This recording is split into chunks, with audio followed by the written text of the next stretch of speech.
Right, I'm going to show you how I made this sound.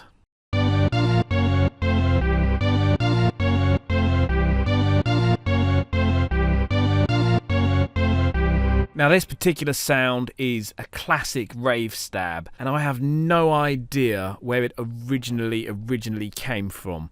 The earliest record that I know of is Speed Freak by Orbital, and there's a Moby version where there's a clear sample, and since then it's been used on countless rave records, hardcore records, and especially happy hardcore records in the 90s. Now, I've got a pretty good sample of the Moby version, but I wanted something much cleaner that I could adjust and tweak to my liking, so I decided to clone the whole thing. So let's have a look at the project. Now in my mind, there's a distinction between synthesis and sound design. I think of synthesis as being where you have a synthesizer, a machine, a plug-in, some kind of device designed to make synthesized sounds, and you program a patch on that. That's synthesis. Whereas sound design is use any means necessary to produce the sound required, including but not limited to synthesis. And this particular sound is very much in the sound design category. Specifically, my approach was to listen really carefully to the sample version, the Moby Speed Freak version, and to really listen to the components, the elements that make up that sound,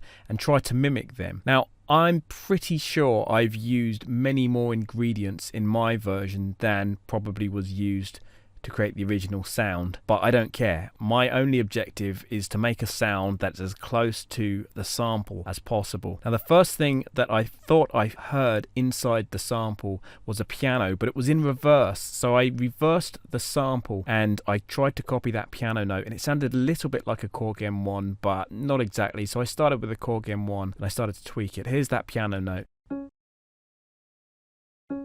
and there was another,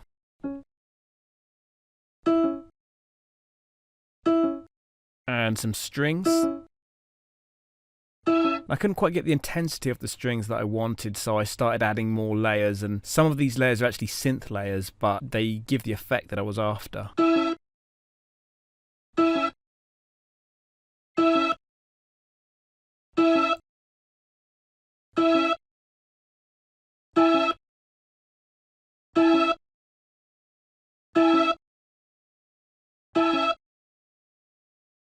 Then we get to the low end, and it sounded like a bass with a pluck on it, and I tried to approximate that element as well. And in case you're curious, the components for these, a lot of them are just romplers. Like I'm using the Korg M1 quite a lot. I use that as my sort of default for this. And all of that culminated in the following sound. So all I had to do since then is reverse that sound and chuck it in the sampler. And here's how it sounds once it's in action.